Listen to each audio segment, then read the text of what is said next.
Good morning and welcome to Daybreak. I'm Nadia Jani and you're watching A News. Here are your top stories. Minneapolis shooting draws heavy criticism from former presidents. Trump says he is reviewing the incident. Ukraine president says progress made after Abu Dhabi talks and US security agreement is ready to be signed. And hundreds are left without power after winter storms hit the US.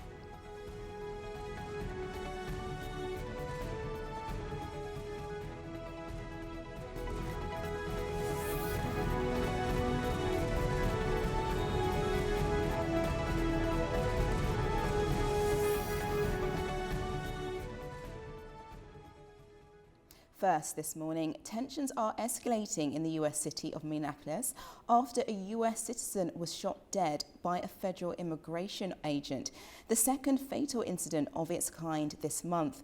The killing has triggered widespread protests, strong criticism and legal action by state authorities. US President Donald Trump declined to say whether the federal officer acted appropriately and said the administration was reviewing the incident. Here's more on the story. Immigration enforcement operations in Minneapolis are under renewed scrutiny after a US citizen was shot and killed by federal agents, the second fatal shooting linked to immigration operations in the city this month. 37-year-old Alex Pretty, an intensive care nurse, was killed on Saturday during a confrontation with immigration officers. The shooting sparked protests, prompted the deployment of the National Guard, and deepened tensions between state and federal authorities.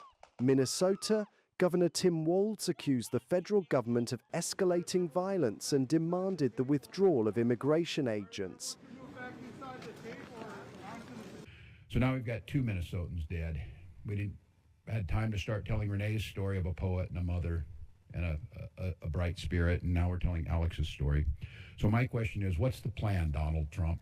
What is the plan? What do we need to do to get these federal agents out of our state? You thought fear, violence, and chaos is what you wanted from us, and you clearly underestimated the people of this state and nation. Minnesota Attorney General Keith Ellison said legal action was being taken to halt the operation. Minneapolis is a precursor to a whole lot of other places that they have their eye on right here, right now, including Maine and several other states. If we don't stop this behavior here, it will only expand, and it won't be good for anyone in our country. Federal authorities said the agent acted in self-defense, claiming Pretty brandished a firearm, an account disputed by bystander video footage reviewed by Reuters, which appears to show him holding a phone. Border Patrol officials said enforcement operations would continue.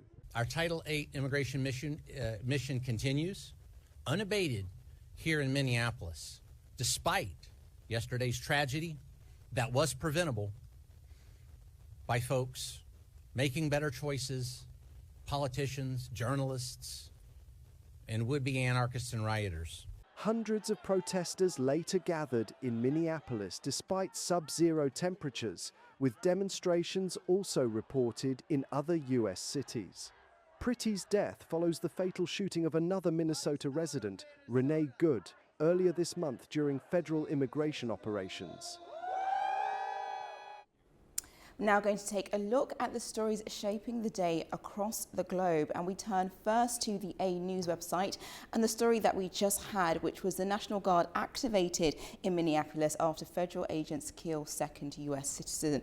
And as the story that you just saw there, it shows that this is the second US citizen to die in less than a month due to immigration raids, and Homeland Security issued a statement saying that Alex Petty, who was a 37-year-old ICU nurse, violently resisted attempts to disarm and was carrying supposedly a 9mm semi-automatic handgun.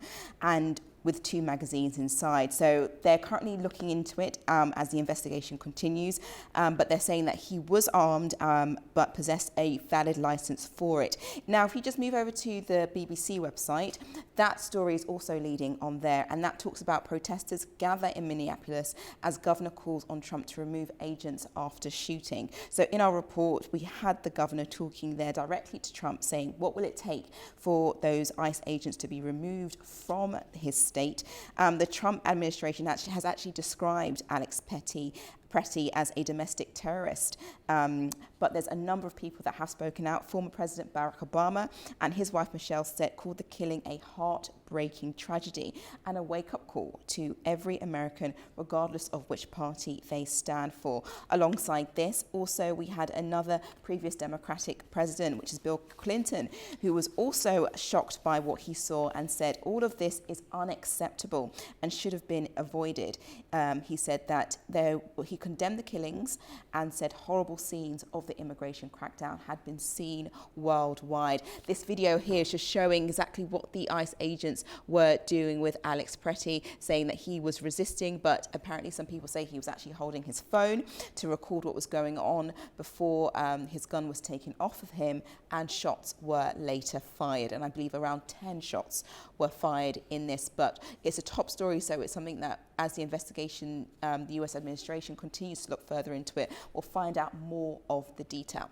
Now we'll go to the other story that's also shaping the day, and that's on The Guardian right now. And that's stating that Ukraine war briefing, US security agreement is 100% ready to be signed, Zelensky said. So this is something that Zelensky has been wanting. He says, for us, security guarantees are first and foremost guarantees of security from the United States. The document is 100% ready, and we are waiting for partners to confirm the date and place when we will sign it, is what Zelensky said. So what we currently know, on Friday and Saturday, Ukrainian and Russian negotiators held their first trilateral meeting in Abu Dhabi. There wasn't much progress, but progress was positive, going in the right direction. But Moscow and Kyiv both said that they were open for further dialogue, and more discussions were expected next Sunday, also in Abu Dhabi. So the 20-point US plan has problematic issues, mainly over land, and that's exactly what is going on between both countries at the moment. But now there are fewer delays, is what Zelensky is also stating, saying all sides must be prepared to compromise, including the Americans. What else is happening in regards to this particular story is that Ukraine has sought more air defense support from allies on Sunday, as hundreds of buildings in Kyiv were without heating and in freezing temperatures due to the cold weather and winter temperatures. Zelensky has also emphasized Ukraine's push to become part of the European Union's membership by 2027, calling it an economic security guarantee. Okay, now we're going to go to our next story that's actually leading on the storms in the US, and that's on the New York Times. So storm pummels eastern US, shattering temperature records. So what we know is that a dangerous winter storm has swept across the US, leaving at least 3 people dead and cutting power to hundreds and thousands of homes across the country. Schools and roads have also been closed, as well as flights being cancelled. And as of Sunday afternoon, about 900,000 households had lost its power. And if you scroll all the way down, we actually might see a diagram with some more information in regards to the different types of homes this storm has hit. But just to give you some more information on that, nearly half the states have declared emergencies, and schools across the country are now cancelling classes in anticipation for the storm continuing into today. So we know at this map here, it shows all the different places right now which has been impacted by the storm, and the homes that are currently without power during this cold winter belt.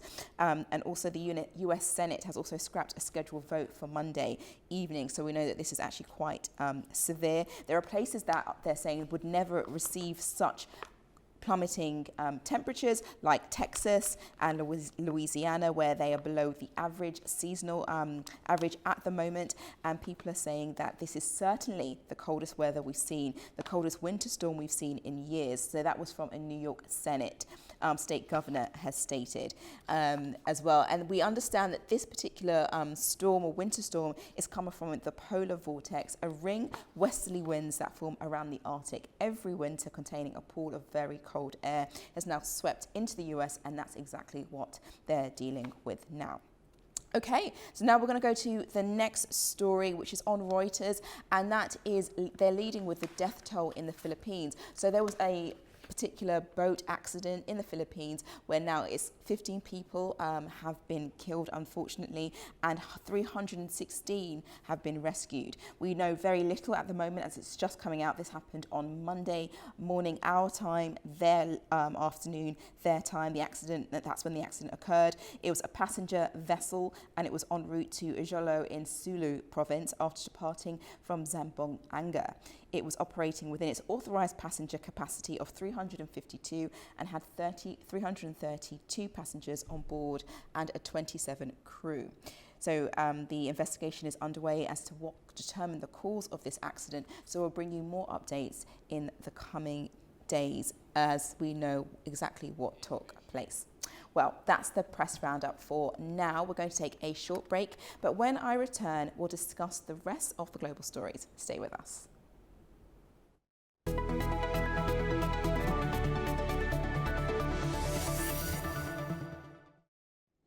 Welcome back to Daybreak. Now let's take a look at the rest of the global stories. Now, diplomatic efforts between Russia and Ukraine are back in the spotlight after a second round of talks in Abu Dhabi ended without a breakthrough.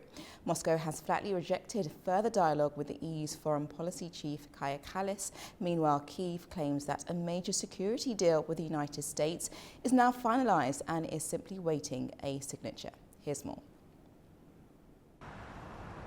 International talks to end the conflict are once again at a standstill. Kremlin spokesman Dmitry Peskov has said Moscow will not engage in talks with EU foreign policy chief Kaja Kallas. Russia will simply wait for her to leave office. The remarks came after the talks in Abu Dhabi ended without a deal. How can you discuss anything with Kaja Kallas? We will never discuss anything with her, nor will the Americans discuss anything with her. And that is obvious. What can we do?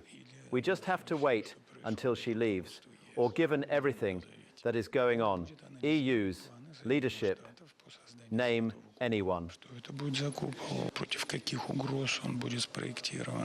The Kremlin spokesman also said Russia is closely watching US plans for the Golden Dome missile defense system.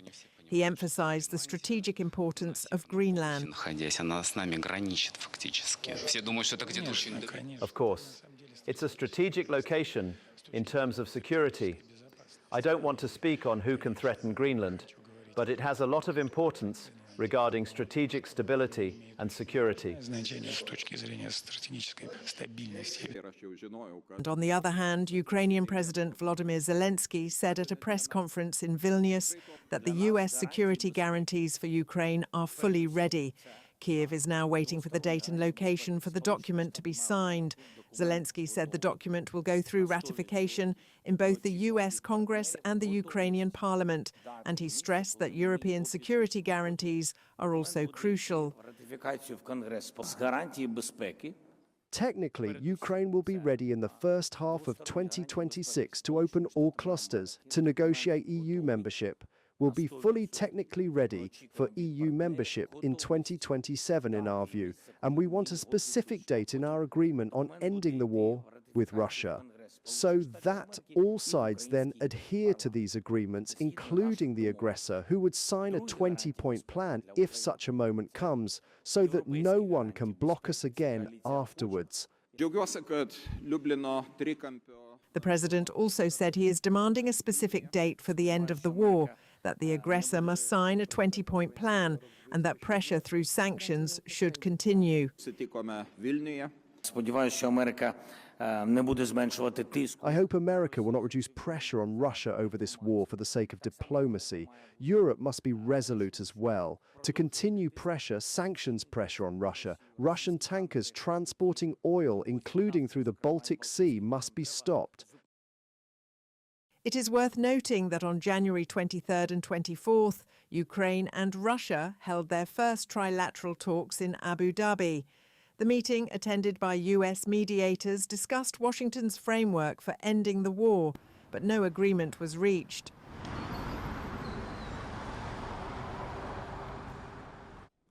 Israel says it will open Gaza's Rafah crossing only after completing a military operation to locate the body of the last remaining Israeli hostage, Ran Givli. The Israeli military says a targeted operation is currently underway based on what it describes as several intelligence leads. Meanwhile, violence in Gaza continued on Sunday. Palestinian medics say 4 people were wounded in an Israeli drone strike in Gaza City, while funerals were held in Khan Yunis for Palestinians killed a day earlier. There was no immediate comment from the Israeli military on the latest incidents.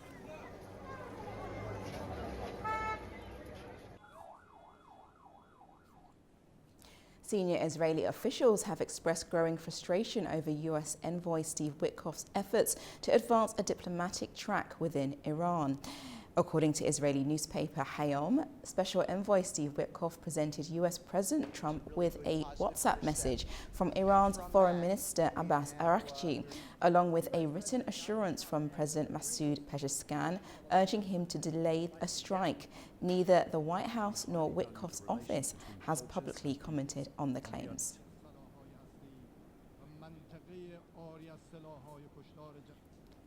Now turning to a very cold spell, and a severe winter storm is hitting large parts of the United States, bringing heavy snow, extreme cold and major travel disruptions.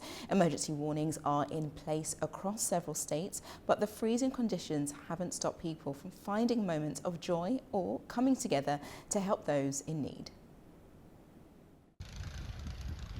A powerful winter storm swept across large parts of the United States on Sunday, bringing heavy snow, ice and freezing temperatures. The extreme weather cut power to more than 1 million homes and businesses and caused major disruption to travel. More than 10,000 flights were cancelled across the country on Sunday, as the storm paralyzed eastern and southern states.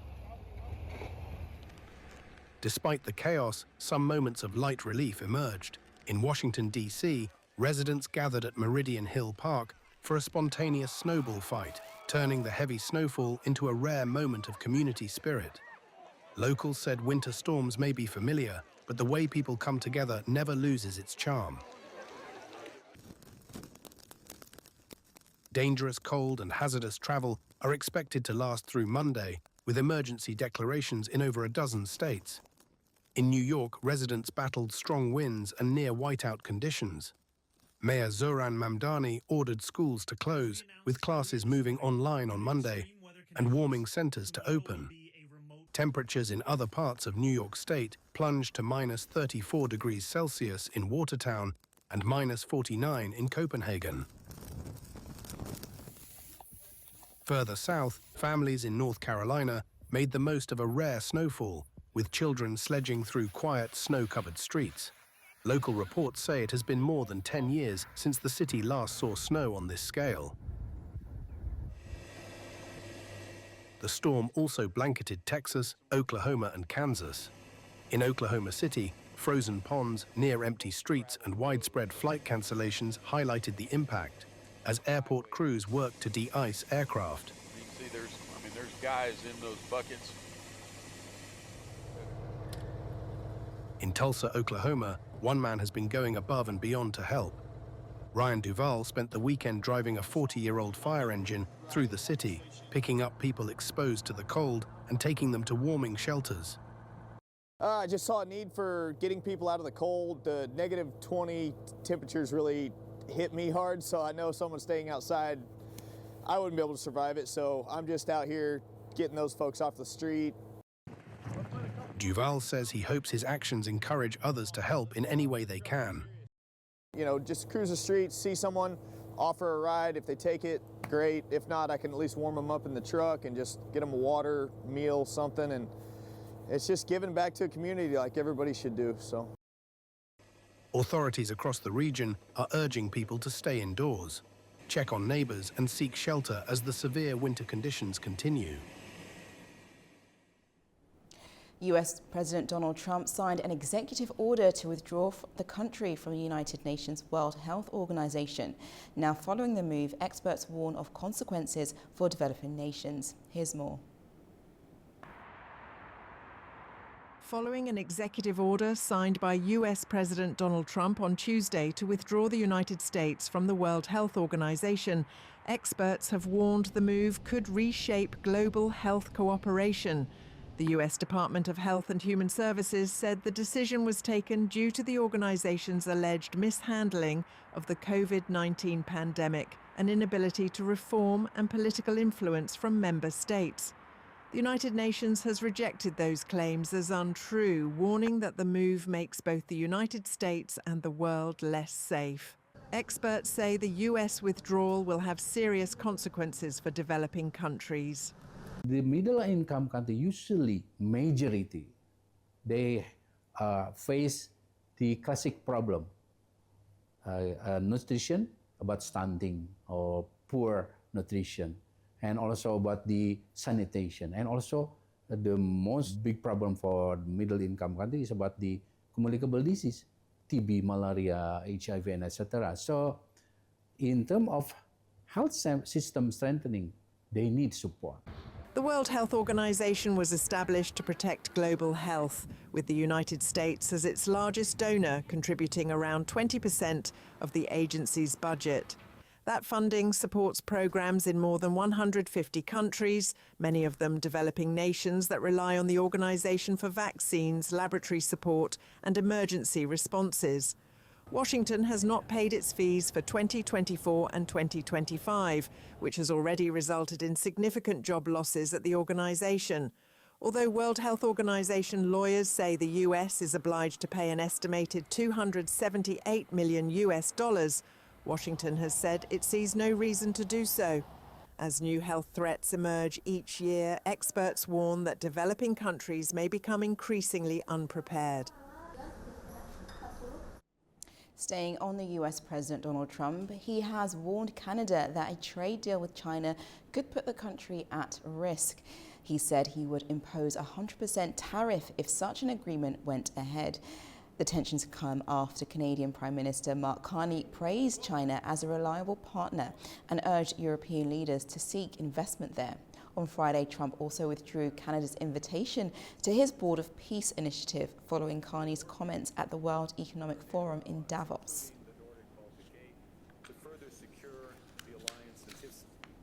Gold has hit a high record, climbing above $5,000 an ounce as investors sought safety amid rising geopolitical tensions. Spot gold rose to 0.75% to just over 5,019 pence per ounce, while US futures for February delivery gained 0.84%. Silver also strengthened up to 2.5% to $105 an ounce. The rise comes as tensions between the US and NATO over Greenland fuel concerns about financial and geopolitical uncertainty, driving demand for the safe haven metal.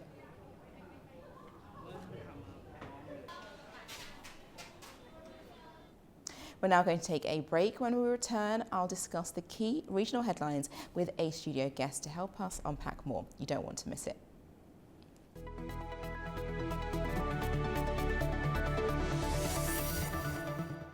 Welcome back. Now let's go through the stories that are happening across the region. And we head first to the Georgian government. Georgian government is preparing a national development strategy that will run until 2036, Prime Minister Irakli Kobakadze said. The plan will set out the country's priorities and actions over the next 11 years. Economic growth is expected to be a key focus, with government aiming for 6 to 7% despite lower forecasts from international institutions.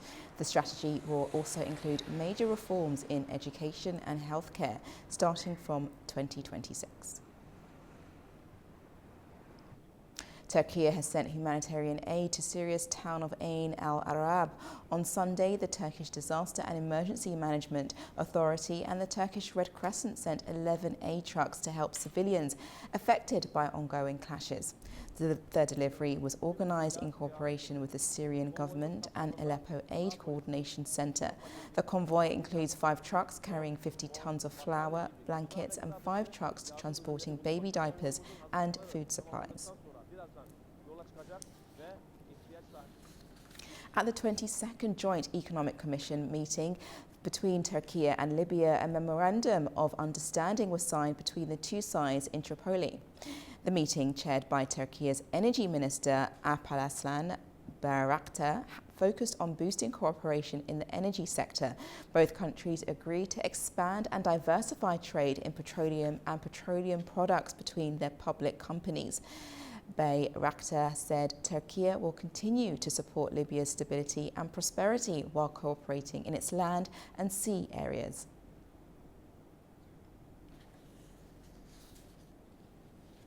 Now, Nigerian President Bola Ahmed Tinubu will visit Turkey on Monday. The trip aims to strengthen relations between two countries. The Nigerian presidency said the visit will focus on cooperation in security, education, social development, innovation and aviation. During the visit, talks will focus on finance, communications, trade and investment. Memorandums of understanding are expected to be signed in scientific research, energy and military cooperation. A business forum for investors from both countries will also take place. The visit follows Turkish President Recep Tayyip Erdogan's official trip to Nigeria in October in 2021. Almost 30,000 people may have been killed in Iran over just 2 days in January the 8th and 9th, according to senior officials in the Iran's health ministry. The reported internal death toll far exceeds the 3,117 deaths officially announced by Iranian authorities and the 5,459 deaths independently confirmed so far by human rights groups. The figures have not been independently verified, but doctors and medical sources say hospitals were overwhelmed as security forces opened fire on mass protests across the country.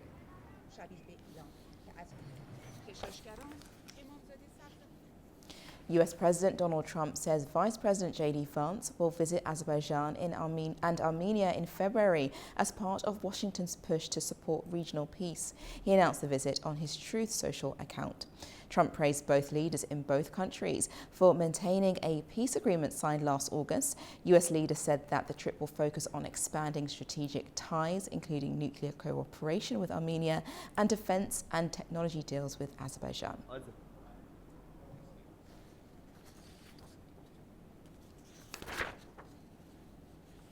Staying on this story and at the World Economic Forum in Davos following the Board of Peace signing ceremony, it was announced that J.D. Vance is going to visit Armenia and Azerbaijan in February, becoming only the second sitting US Vice President to visit Azerbaijan since the country regained independence.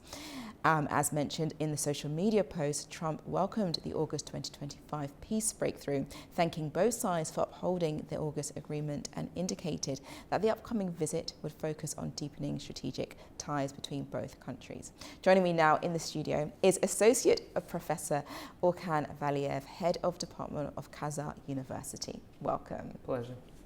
So let's jump straight into it. Let's start with the meeting in Davos, and we saw both leaders on the stage with President Donald Trump.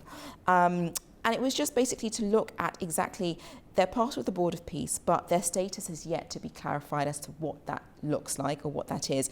But symbolically, they appeared next to Trump. How should we read that particular moment? First of all, the issues, the economic forum in Davos was exceptional. It was considered because Trump's appearance was expected, so Trump's appearance wouldn't be just normal appearance because he came with Venezuela, he came with the background of Greenland and so on. So it seems that yes, it will be just the different types of the U.S. appearance in Davos Forum. So another level of the forum is Board of Peace. Because the experts, they considered this the establishment against the UN establishment, for example. So because the U.S. President Donald Trump involved the leaders from the different parts of the world and they signed an agreement so to contribute the global peace, including the Azerbaijans and the Armenian leaders as well. So this is the new level because it seems that the President Aliyev during his last interview to the local the TVs, I think you were there as well. He said that the international law doesn't work anymore. So we need the different types of the establishment to construct the peace and prosperity the globally. So therefore, I think it's not a normal the establishment of the peace of the board of peace by the U.S. president, because it seems that we need.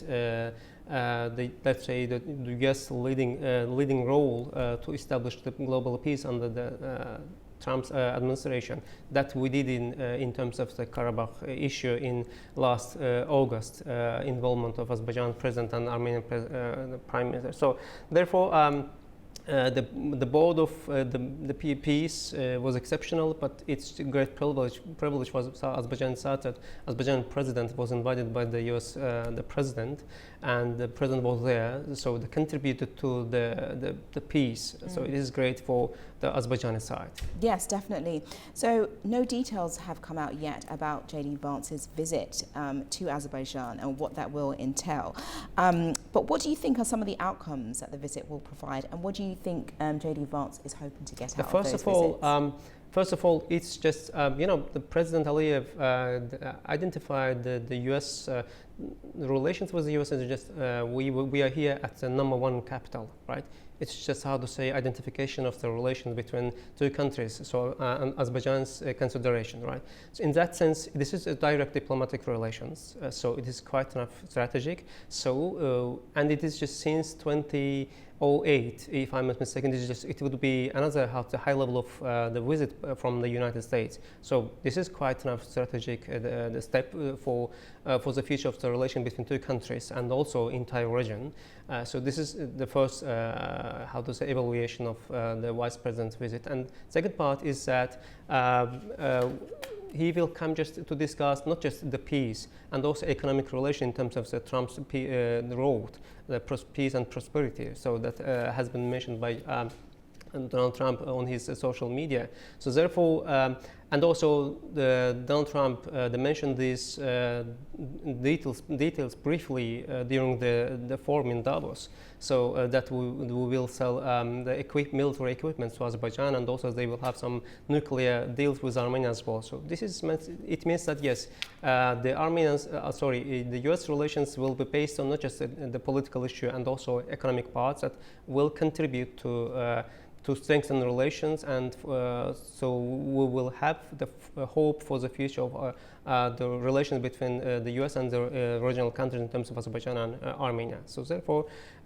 it is just positive the visit for Azerbaijan, for the South Caucasian the side. Yes, and just turning to obviously what this visit will mean on a wider scale, do you think it might provoke reaction from Russia, given its long-standing sensitivities in the region? If we recall back to when US Vice President Dick Cheney came and visited Azerbaijan in September 2008, as you mentioned, shortly after the Georgian war, President Medvedev personally contacted President Aliyev beforehand as a reminder of how closely their ties to Moscow were. Do you anticipate any reaction from Russia? First of all, the context is totally different. Terminology is totally different. We are living in the post-conflict time. So what does it mean? It means that yes, the former Nagorno-Karabakh, the conflict is over. So and also the parallel to that, we had the bilateral meeting of the two countries' leaders in Abu Dhabi, and then we saw the signing of the certain document between Azerbaijan and the Armenian leaders in Washington.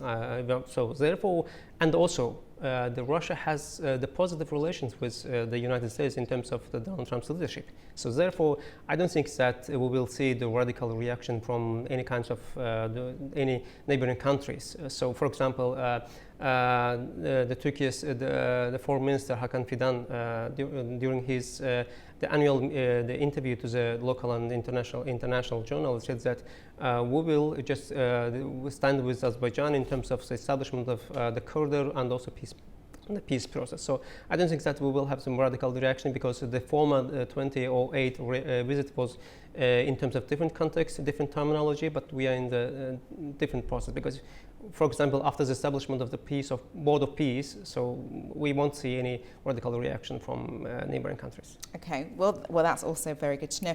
Just moving to Azerbaijan as having a strategic partnership with the US, while also maintaining a comprehensive strategic partnership with China, who we know that, US and China relations are on rocky terms at the moment. How does Baku actually navigate that balance?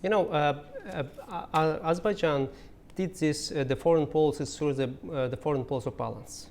So from the former President Haider Aliyev's time that Azerbaijan established such kind of the successful foreign policy, therefore succeeded in 2020 in the Second Karabakh War, and how to keep continuation of its foreign policy. Therefore, I don't think that, yes, of course, Azerbaijan has the certain relations with China, economic relations. So Azerbaijan has relations with Russia, a neighboring country. Azerbaijan has relations with Iran. Azerbaijan has relations with Turkey. Azerbaijan has relations with Israel. Azerbaijan has relations with the EU in terms of energy and so on. Azerbaijan has relation with the United States, and has been culminated, that mentioned by the President Ilham Aliyev, and that it is quite enough strategic the point for the future of Azerbaijan. That because at the summit, President Aliyev mentioned that this is not just signing of the agreement between two countries, but also this is the strategic, the historic moment of the relation between Azerbaijan and the United States, for example. Therefore, I don't think that, yes, we will see any, how to say, the conflict, uncertainties in terms of this process, because Azerbaijan's position is clear. It is just rational and predictable, the foreign policies. Therefore, the Chinese relation is different, but the US is different, because the President identifies that we are in the number one capital, that only Donald Trump and his administration would facilitate the establishment of the long-term peace in the South Caucasus. Okay.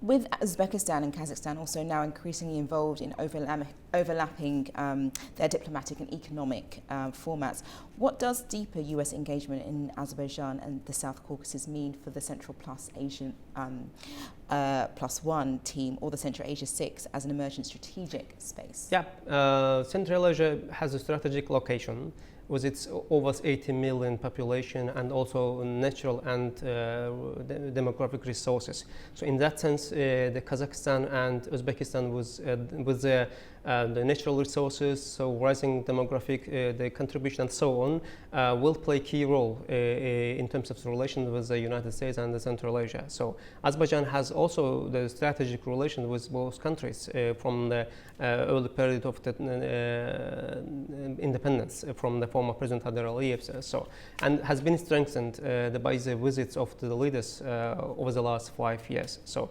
Azerbaijan was included to C+6, for example. So therefore, and Azerbaijan's the position and location is strategic as well. Will facilitate to the establishment of the cooperation, economic cooperation with between the Central Asia and the West, to European Union or European country in any way. So therefore, I think Azerbaijan will play a bridge role in terms of that establishment of such kind of relation. So I think this is another level, because therefore the Kazakhstan and the Uzbek president was there as well, part of this the process. And in view of the unfolding developments in Iran, which we've been obviously paying close attention to, what do you think Vice President J.D. Vance's February trip to Armenia and Azerbaijan signal for the security of the region? Yes, Iran is another issue. There is no certain reaction from the, let's say, the Western bloc in terms of the United States and the European Union, because Turkey, for example, the Hakan Fidan has been clearly mentioned that we are standing against the military intervention to Iran. So there is some another option that they provoke the military intervention to Iran. So Azerbaijan's position is different. Azerbaijan doesn't have any the claim over any neighboring countries' the territorial integrity. So Azerbaijan is just foreign policy is mostly focused on establishment of his the territorial integrity and establishment of the long-term peace in the South Caucasus. So Azerbaijan's another just part of his foreign policy is just to how to keep away South Caucasus any kinds of the military intervention or escalation that has been done, for example, in the Middle East over the last 2 or 3 decades, for example. So, but I think it is just there is no any the certainty in terms of how they say intervention to Iran or not. Donald Trump, the U.S. President Donald Trump, says that he mentioned that just the positive reaction that had done in Iran over the last, let's say, 2 weeks. I don't think that we will see just any radical the military intervention in Iran. Okay, well, it's something that obviously it's on top priority list for the US President Donald Trump, so we'll see how things continue and materialize. On Saturday, we actually spoke to Richard Gregorsian, who was the Director of Regional Studies in Armenia, and he was talking about the pace of change that is happening on the ground, and it's bilateral between Armenia and Azerbaijan, and the US has very little, impact on that, and that J.D. Vance's visit was largely symbolic move here. What do you make of that particular comment? As I mentioned before, the Vice President, the visit just has a background because they started in last August, so they will have the certain conclusion results, I think, because we will see the signing of the peace agreement as soon as because President Aliyev mentioned that in Washington, in White House, that we won't leave any our promises that we did in the signing. So therefore, it is another part of this the process. And also, second, over the last 5 months, we saw the development of the relations not just between Azerbaijan and Armenia, and also the Turkey. For example, it said that maybe we will be able to see the opening the borders between 2 countries. Armenia and Turkey. And also over the last year, after the signing of the peace agreement in Washington, we saw somehow to say facilitation of the trade between the Armenian and Azerbaijan, for example, sending gas, and so the track, how to say, entrance from Azerbaijan to Armenia and so on. So I think yes, this is the process is ongoing. Is it just positive part of this the process that will contribute because we need that, because we have just the uncertainty in Iran, so however we have uncertainty in Ukraine, so there are the hopes that we saw the certainty in Syria, for example, that I hope it will contribute to the establishment the long-term peace in the South Caucasus that we needed. The main strategic priority. Yes, and just my last question is, last week Armenia announced, it's basically going back to what you mentioned earlier before in regards to all the different partnerships that are happening, but Armenia announced it will integrate its energy systems with Azerbaijan to facilitate the import and export of electricity as part of the US-backed project. How significant is that, and what will it mean for both countries? I know, the main positive reaction came from the Prime Minister Nikol Pashinyan. For example, that we started to receive the cheaper, how to say, the natural gases from Azerbaijan, for example, better. So I think this is the political reaction that we received. Yes. So it's a positive thing for both countries? I think so. Because I think so because the economic relations in terms of the gas or just track anyway. The priority, the main strategic point that will be able to contribute to this establishment of the relations that has been, how to say, problematic through the conflict. So that has been mentioned by President Aliyev and also Prime Minister Nikol Pashinyan in the White House in an interview on the American TV. So economic relation, I think, will the key issue that started through the sending natural gas and any kinds of the relation. So, and also, by the way, the opening the borders between Armenia and Turkey will bring to another level, because Turkey's position is clear, standing with the Azerbaijan's requirement, which is based on international law, the recognition of the territorial integrity and so on. So it will be done. It means that yes, the positive steps will be done. Brilliant. Well, thank you so much. My pleasure. Mr. Velia, for talking to me and explaining that. That's been great. Right, now we move over to our next particular story, staying with Turkey and moving swiftly on. We have information just coming up for you in a moment.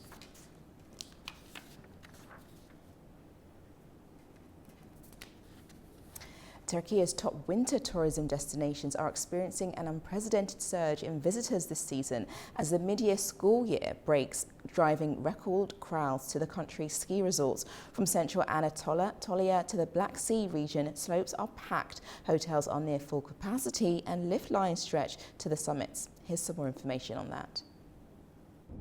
Turkey's winter tourism hotspots are experiencing one of their busiest seasons in years, as the mid-year school holiday sends hundreds of thousands of vacationers to the mountains.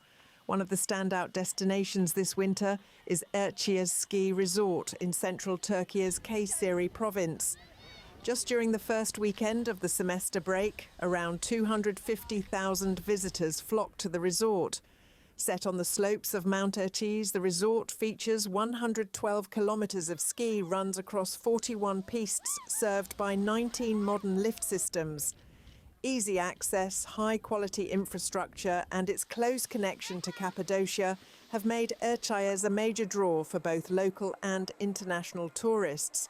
Since the ski season officially opened on December 20th, Erciyes has already welcomed 1 million visitors in less than a month. The surge has pushed the resort to full capacity, with packed parking areas, long lines at cable cars, and heavy congestion during peak hours. Similar scenes are playing out at Uludağ, one of Turkey's most popular winter resorts near the northwestern city of Bursa. Snow depth there has reached up to 81 centimetres, turning the slopes and nearby hotels into a lively winter hub. Tourism operators say hotel occupancy rates have climbed to around 90%, driven by strong demand throughout the school holiday. Students across Turkey remain on winter break until 30 January, returning to classrooms on 2nd February, bringing an end to one of the busiest mid-season periods Turkey's ski resorts have seen in recent years. We're now going to head to a short break. When we return, we'll give you the full update on the latest headlines, plus a look at what's making the front pages this morning. Stay with us.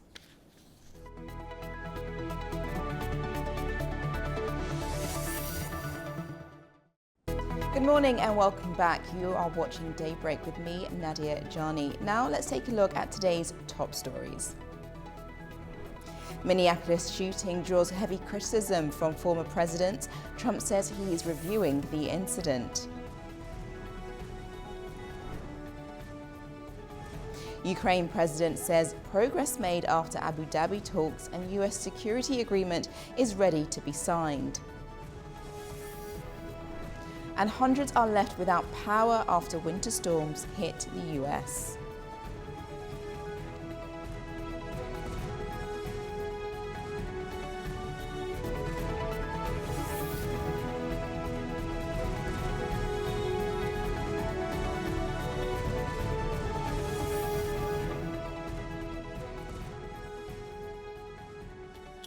We're now going to take a look at the key stories that are shaping the day. And we first go to our A News website with the National Guard activated in Minneapolis after federal agents kill second US citizen. So just to bring you up to date on this particular story, this is the second killing that's happened in this particular state, and it has drawn widespread criticism coming from different parts of both the Republican and the Democratic Party.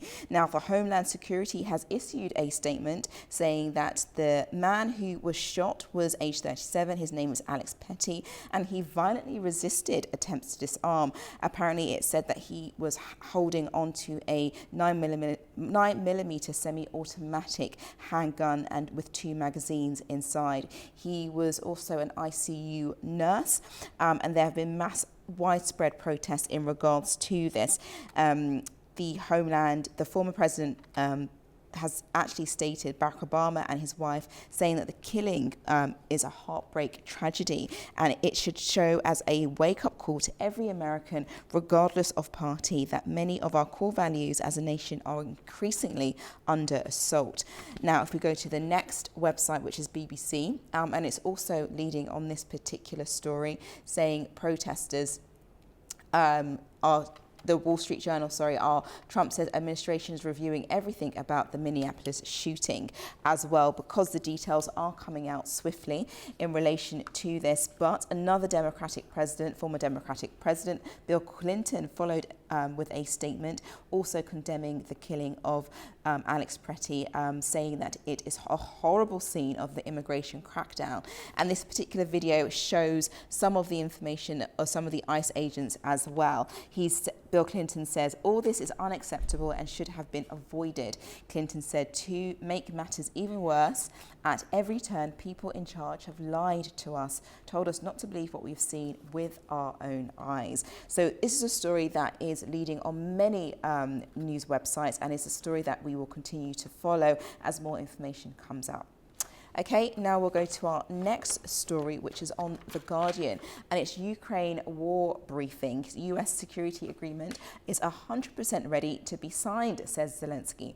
So just to keep you up to date with this, Zelensky says security guarantees document from the US is ready, and signatures just need to come as he's waiting for partners to confirm the date and place of where it will be signed. Zelensky told reporters at a news conference in Vilnius, the Lithuanian capital. What we know is that on Friday and Saturday, Ukrainian and Russian negotiators held their first trilateral meeting in Abu Dhabi, including US mediators, to discuss Washington's framework of ending the war in Ukraine, but no deal, unfortunately, was materialized. Moscow and Kyiv both say they were open to further dialogue, and more discussions were expected next Sunday in Abu Dhabi. Along with that, the 20-point US plan is problematic on a number of issues, but there are fewer, is what Zelensky is saying, and said that all sides must be prepared to compromise, including the Americans. Right, we're now going to go to our third story, which is leading on the BBC, and that's what's going on in Mozambique, where more than 620,000 people have been directly impacted by devastating floods, which have destroyed more than 72,000 homes. Some saying that it's the worst flooding in a generation. Teams from Brazil, South Africa and the UK have been helping with life-saving rescue operations. There's also aerial footage of showing expansive flooding in areas with only treetops visible above the water. So if you scroll down, you can see that only treetops can be seen, that the waters have risen to such a high level that a lot of homes are engulfed and impacted by the the flooding in this particular area. They're saying that rains are still expected to continue for the coming days, and the water dams are already at full capacity. So the situation could actually worsen, placing a lot of people at risk. And that was according to the IFRC Program and Operations Manager, stating that also Mozambique has experienced repeated weather-related disasters that scientists say is linked to climate change. Well, that is your press review and update for now. We're now going to move on to our second story that's also leading today. Diplomatic efforts between Russia and Ukraine are back in the spotlight after a second round of talks in Abu Dhabi ended without a breakthrough. Moscow has flatly rejected further dialogue with the EU's foreign policy chief Kaja Kallas. Meanwhile, Kyiv claims that a major security deal with the US is now finalized and is simply awaiting a signature. Here's more on that story.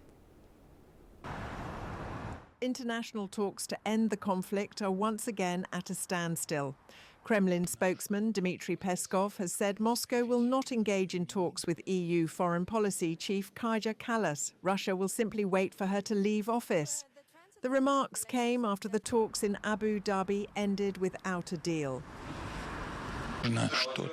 How can you discuss anything with Kaja Kallas? We will never discuss anything with her, nor will the Americans discuss anything with her. And that is obvious. What can we do? We just have to wait until she leaves, or given everything that is going on, EU's leadership name anyone. The Kremlin spokesman also said Russia is closely watching US plans for the Golden Dome missile defense system. He emphasized the strategic importance of Greenland. Of course, it's a strategic location in terms of security. I don't want to speak on who can threaten Greenland, but it has a lot of importance regarding strategic stability and security. And on the other hand, Ukrainian President Volodymyr Zelensky said at a press conference in Vilnius that the US security guarantees for Ukraine are fully ready. Kyiv is now waiting for the date and location for the document to be signed. Zelensky said the document will go through ratification in both the US Congress and the Ukrainian Parliament, and he stressed that European security guarantees are also crucial. Technically, Ukraine will be ready in the first half of 2026 to open all clusters to negotiate EU membership. Will be fully technically ready for EU membership in 2027 in our view, and we want a specific date in our agreement on ending the war with Russia, so that all sides then adhere to these agreements, including the aggressor, who would sign a 20-point plan if such a moment comes, so that no one can block us again afterwards. The president also said he is demanding a specific date for the end of the war, that the aggressor must sign a 20-point plan, and that pressure through sanctions should continue. I hope America will not reduce pressure on Russia over this war for the sake of diplomacy. Europe must be resolute as well. To continue pressure, sanctions pressure on Russia, Russian tankers transporting oil, including through the Baltic Sea, must be stopped. It is worth noting that on January 23rd and 24th, Ukraine and Russia held their first trilateral talks in Abu Dhabi. The meeting, attended by US mediators, discussed Washington's framework for ending the war, but no agreement was reached. Israel says it will open Gaza's Rafah crossing only after completing a military operation to locate the body of the last remaining Israeli hostage, Ran Givli. The Israeli military says a targeted operation is currently underway based on what it describes as several intelligence leads. Meanwhile, violence in Gaza continued on Sunday. Palestinian medics say 4 people were wounded in an Israeli drone strike in Gaza City, while funerals were held in Khan Yunis for Palestinians killed a day earlier. There was no immediate comment from the Israeli military on the latest incidents. US President Donald Trump has warned Canada that a trade deal with China could put the country at risk. He said he would impose a 100% tariff if such an agreement goes ahead. The tensions come after Canadian Prime Minister Mark Carney praised China as a reliable partner and urged European leaders to seek investment there. On Friday, Trump also withdrew Canada's invitation to his Board of Peace initiative following Carney's comments at the World Economic Forum in Davos. To further secure the alliances, we have signed 12 other trade and security. Turning to the lucrative metal, gold has hit a record high, climbing above $5,000 an ounce as investors sought safety amid rising geopolitical tensions. Spot gold rose 0.75% to just over $5,000 per ounce, while US futures for February delivery gained 0.84%. Silver also strengthened up to 2.5%, making that $105 an ounce. The rise comes as tensions between the US and NATO over Greenland fuel concerns about financial and geopolitical uncertainty, driving demand for the safe haven metal.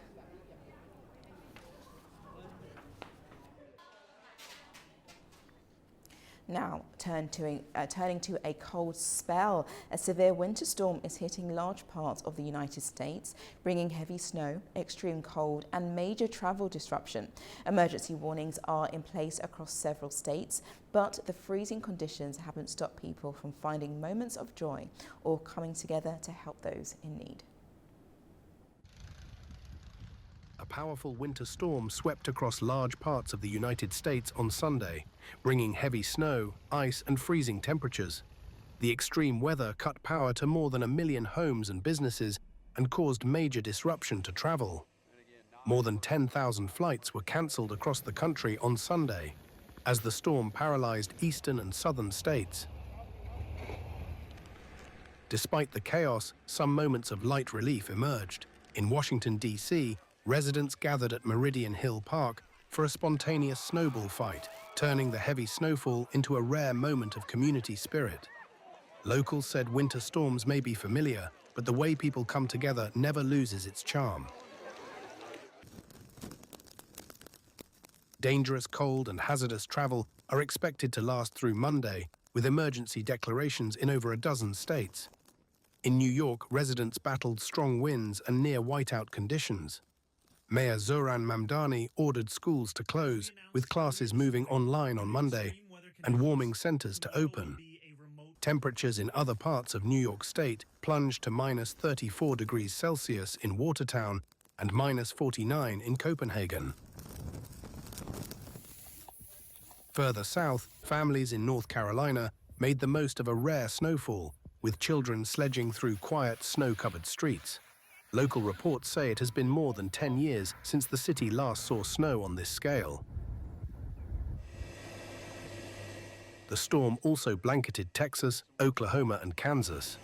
In Oklahoma City, frozen ponds, near-empty streets, and widespread flight cancellations highlighted the impact as airport crews worked to de-ice aircraft. You see, there's guys in those buckets. In Tulsa, Oklahoma, one man has been going above and beyond to help. Ryan Duvall spent the weekend driving a 40-year-old fire engine through the city, picking up people exposed to the cold and taking them to warming shelters. I just saw a need for getting people out of the cold. The negative 20 temperatures really hit me hard, so I know someone staying outside, I wouldn't be able to survive it, so I'm just out here getting those folks off the street. Duval says he hopes his actions encourage others to help in any way they can. You know, just cruise the streets, see someone, offer a ride. If they take it, great. If not, I can at least warm them up in the truck and just get them a water, meal, something. And it's just giving back to a community like everybody should do, so. Authorities across the region are urging people to stay indoors, check on neighbors, and seek shelter as the severe winter conditions continue.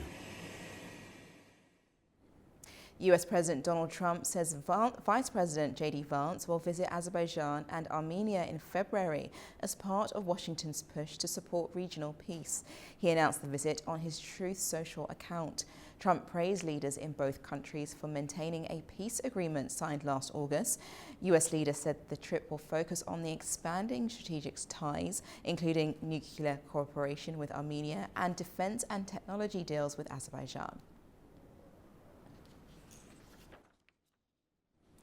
Almost 30,000 people have been killed in Iran over just 2 days in January the 8th and 9th, according to senior officials in Iran's health ministry. The reported internal death toll far exceeds the 3,117 deaths officially announced by Iranian authorities and the 5,459 deaths independently confirmed so far by human rights groups. The figures have not been independently verified, but doctors and medical sources say hospitals were overwhelmed as security forces opened fire on mass protesters across the country.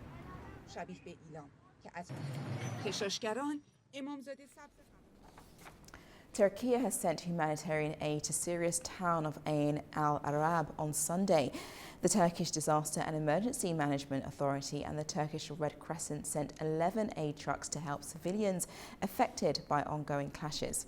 The delivery was organised in cooperation with the Syrian government and the Aleppo Aid Coordination Centre. The convoy includes 5 trucks carrying 50 tons of flour, blankets, and 5 trucks of transporting baby diapers and food supplies.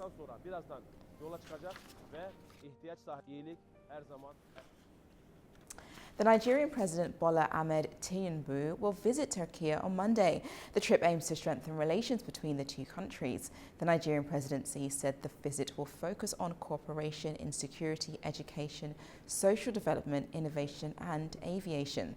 During the visit, talks will focus on finance, communications, trade and investment.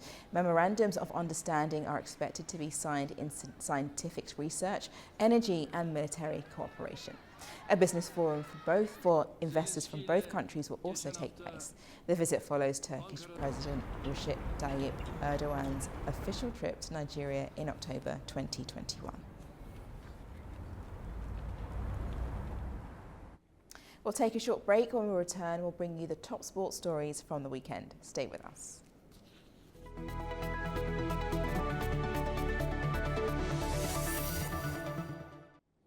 Welcome back. You're watching Daybreak with me, Nadia Jani. Now we're going to head down to sport now, and I'm joined by our Doha correspondent, Nick Summerby, who has the latest from the weekend. Nick, great to have you. And what can you tell us about the highlights from the Premier League this weekend? Oh, there's a smile on my face. I'm going to get into it and I'm going to leave it till the end. Quite a couple of really interesting results. Liverpool losing at Bournemouth away. They played well in the midweek, which we'll go into later on. Getting a lot of stick at the moment, Arnie Slot, but I think he'll turn it around. I just think with them winning last season. Newcastle going down to Aston Villa. Aston Villa still in the title race. Chelsea with the new manager winning 3-1 at Palace. The news, because you brought the table up, is Arsenal losing against Manchester United last night. Huge news because it goes down to 4 points. Manchester City, who haven't really been doing very well, they managed to beat Wolves at the weekend, but it's gone down to 4 points now. Look at Aston Villa on the same points as Manchester City. A lot of fans talking at the moment with Arsenal, are they starting to bottle it? Is this what we've seen before? I don't think so. I think they're too strong. I think you always have a little bit of a blip along the way. I mean, they've been absolutely fantastic. But Manchester United under Michael Carrick, wow, they're saying to him, why is he not manager? I think you've got to slow down a little bit. You've got to judge him from here till the end of the season. Other results as well, Brighton losing 2-1 to Fulham, Burnley 2-2 with Spurs, West Ham, big result for them down the bottom, beating Sunderland. So with Nottingham Forest winning as well, it's starting to heat up at the bottom part of the table. But if you look at that is the big news at the weekend. Manchester United not only beating Manchester City in the Manchester derby last week, going to Arsenal and beating them 3-2. And I tell you what goals as well. Cunha at the end. If you get the chance to see Dorgu's goal, what a goal. But there's a real turnaround and the spirit has changed at Manchester United. They're looking good at the moment, hopefully finish in the top four. But big weekend and big news in the Premier League. Definitely. And what's the latest from the tournaments around Europe? Well, we'll take you into France where there was another upset. Lens, who I've been very impressed with. I mean, I've lost a lot of my French friends. Can they do it? Can they win the title? But they lost against Marseille 3-1. So that enabled Paris Saint-Germain with a victory against Auxerre 1-0. So they now are sitting pretty. You look at the squad what Paris Saint-Germain have got compared to Lens. Lens has been amazing. But you just get that feeling like it's going to be business as usual. We hope they can keep it up. Can Marseille get involved in the pack as well? But there's a bit of a gap there. Marseille on 38. There's still some points off from getting away from Paris Saint-Germain. But big weekend for Paris Saint-Germain. And it's about what Lens can do to bounce back. Also in Spain, big news there as well. It's a weekend of big news. Real Madrid beating Villarreal 2-0. And Barcelona eventually getting the 3-0 victory. So it's looking like at one particular point we thought it was going to be Real Madrid at the top of the table. It's down to Barcelona to lose. So we were expecting the big news in the league, but it's still, you were Atletico Madrid winning 3-0 at Mallorca. But it's about the two old faces going up against each other. There's only 1 point difference now.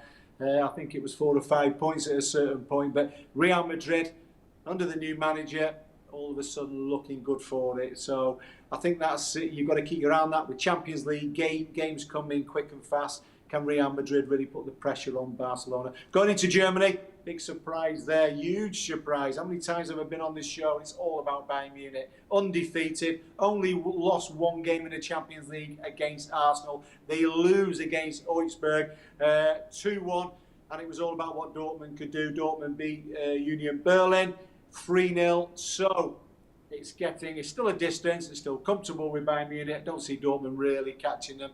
What is it? 8 points there, 42 points for Dortmund and 50 points for Bayern Munich. I don't see any change. I see a successful season for Bayern Munich. League, I think you've got to look at them in the Champions League as well. But there was an upset there as well. Going into Italy, I have a real soft spot for this league because there's so many contenders. Roma and AC Milan 1-1. Juventus beating Napoli 3-0. That's a big talking point. Inter winning 6-2 against Pisa. So there's a bit of a gap appearing. Inter on 52. AC with the money drawing with Roma on 47. There's that bit of a gap. Roma 43 and Napoli 43. So it's looking good for Inter. Inter looking strong. So who's going to catch them and who's going to upset them and try and get back into the pack? Great. And finally, what else is making headlines in sport? Well, we go into Champions League. I mean, I don't know if it's me getting older or whatever, but there's just football constantly coming. I do feel for some of these top teams. Champions League last week, into the league campaign, Champions League again, but we have to talk about Liverpool. Liverpool who lost against Bournemouth, they're playing Quarryback. Quarryback, what an achievement. Absolutely fantastic. What, they've won 3, drawn 1, lost 3. If they draw, they qualify for the round of 16 playoff. There's a lot of things they can lose and still qualify. If they win, what about if they go to Anfield and win? The Azerbaijan team, wow, that would be an unbelievable achievement. So Liverpool aren't the best at the moment. They're not as confident. They give teams opportunities. So it could be a real historic night for Quarryback and Azerbaijan football. So all the emphasis will be looking at Anfield. Also as well, we now know who's going to be in the Super Bowl 2026, which is the 60th Super Bowl. It will be Seattle Seahawks. They beat LA Rams 31-27 and New England Patriots beat Denver Broncos 10-7. The final will be in the Levi Stadium on the 8th of February. So that is all your news from the weekend. A lot of excitement, a lot of upsets, and a Super Bowl to look forward to. Indeed that. Wow, what a lot of sport to get through. Thank you so much, Nick. We'll see you next Monday. Thank you. Now, what do you do when a mistake turns out to be better than the original? Well, a business in China has turned a manufacturing error into a lucrative opportunity after a factory mistake created an unlikely Lunar New Year hit. A sad-looking toy horse has gone viral, turning a production error into a festive bestseller. Here's more. At Yiwu International Trade City, China's vast wholesale hub, one small shop is drawing outsized attention ahead of the Lunar New Year. Shoppers are stopping for a red plush horse that looks anything but festive. With a drooping mouth, downcast eyes and a gold bell around its neck, the toy appears quietly miserable. It has gone viral on Chinese social media as the country prepares for the Year of the Horse, earning the nickname the Crying Horse. The look was never planned. The toy was designed to smile, but a factory worker stitched the mouth on upside down. When the mistake was spotted, the shop offered a refund. Instead, photos of the sad horse began circulating online, and demand quickly followed. A lot of customers like it, and they said it makes sense, that it suits the spirit of today's corporate slaves. Many customers liked it, and then it started selling very well, so we just kept producing them. Right now it's pretty good. Sales are quite good. Many young buyers say the toy reflects long working hours and daily pressure, especially among office workers. It also fits a wider trend for so-called ugly cute toys that have become popular in recent years. From my perspective, to be honest, I think this crying horse is ugly. I don't like it at all. Maybe it's that people my age don't like it and young people do. Besides, during the new year, you're supposed to go for something auspicious. A big, drooping mouth like this? I feel really surprised. By early afternoon, stacks of the crying horses are already sold out, with staff rushing to restock shelves. Is very, very cute. And I just wanted to bring up another mistake that turned out to be something quite lucrative, and that was Coca-Cola. Originally, it was created by a pharmacist to stop headaches and cure tonic, a remedy, and the mistake became a very popular drink even today. And another one which I wanted to show you, Post-it notes. So the scientist that created this actually wanted to make a thicker adhesive, but unfortunately made a much weaker one, and someone decided to use it as a sticky note, and that's what we have today. So all ideas aren't bad ideas. Even the wrong ideas can actually turn out to be quite beneficial in today's society. So that horse was definitely, even though it's an upside down frown, made a lot of people feel warmer inside. Well, that's it for now. Thank you so much for watching Daybreak with me, Nadia Jani. I'll be back tomorrow with the latest updates to take you through the news in the morning. Take care.